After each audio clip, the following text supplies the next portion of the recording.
Welcome to the 12th edition of the Black and Gold Report, the special Thanksgiving edition. I'm Mr. Meck.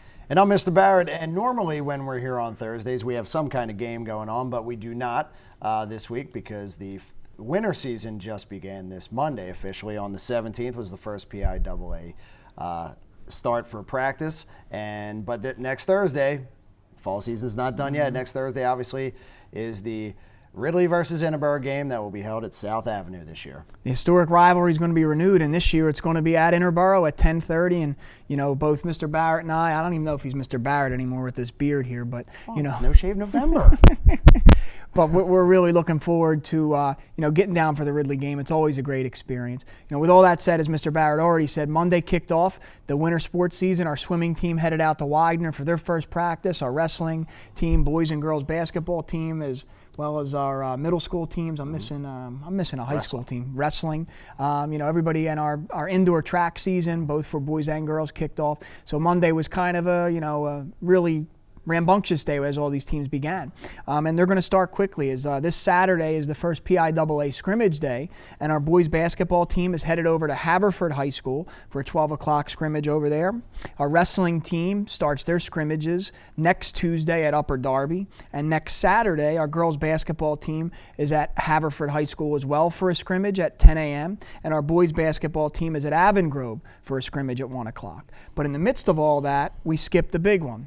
The Ridley game. Yes, and the Ridley game. And before we get to that, just to let everyone know that all of the winter schedules are now posted on the Interboro website. We didn't want to skip over that fact. Mr. Meck sat in his office for a long time and typed them all up and put them on there. So from middle school all the way up through varsity, you can check them all out. Obviously, there may be changes throughout the course of this season, so just check back every so often. We've gotten some negative feedback about the digital sports, and Mr. Barrett and I are always looking to evolve and make things better for the community. And what we were able to do is on the athletics page, on the right-hand side, you'll see a tab that says Winter Sports Schedules, and you'll be able to just go through there and see all our winter sports schedules, so that you guys can get to the game. And something I failed to mention earlier, last night as our school board meeting, if you had the opportunity to be there, our fall season was really brought to a culmination with the recognition of our 4 Del Val champions, both our boys and girls cross country teams, our soccer team and volleyball team, and it was received very well by all that were there, the school board, the superintendent. It was just a really nice night, and really nice for our kids and teams to be recognized. All right, so let's get to it. So obviously next Thursday, last year we went over to Phil Marion Field and came out victorious. Bucks won last year 12-0. Yeah, right, correct. And so here we are back this year. Unfortunately, we didn't go as far as we wanted to in playoffs, but the season is not over. The Ridley Interboro game's been around for a really long time. It's been around longer than we have. Yes, so next Thursday we get it underway at 10:30 a.m. Any information that you're looking for on the game can be found on the main website for the Interboro School District. However, some particulars just of note. Tickets are $5 for all guests coming to the game. We do expect a capacity crowd, and the game will begin at 10:30. Advanced tickets will go on sale starting this Friday in the athletic office at the high school. Additionally, tickets will be sold at all lunches for high school students next week. Student Council will be selling those tickets for $5 as well. Tickets will be available the day of the game. And also parent-teacher conference night next Tuesday at our NCAA clearinghouse table, which I'll be stationed there with some guidance counselors giving out some information on NCAA sports. Tickets will be sold there as well for the Thanksgiving game. One thing of note is the parking situation. Parking is very limited at South Avenue. So we will be running a shuttle over from the high school. So please feel free to park over at the high school. The shuttle is going to be running very frequently to bring people over to the game. You can also look for parking in the community. But parking is very limited at the South Avenue Sports Complex. So please plan ahead to deal with that appropriately. And obviously, next Thursday is Thanksgiving. It's arguably one of the best family holidays that we have here.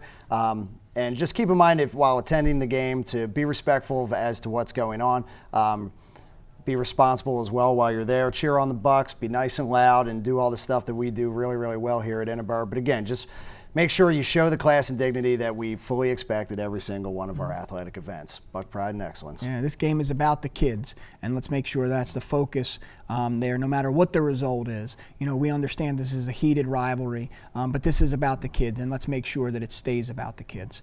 In the past, at this point in our program, we would usually recognize our athlete of the week and our team of the week. With that being said, with sports not having gone on the past couple of weeks, we were able to, the athletic department, we seem to be infiltrating everyone. We've infiltrated the Student of the Month system here at the high school, which is part of our positive behavior support program. And we have 2 Scholar Athletes of the Month that were recognized at last Friday's breakfast.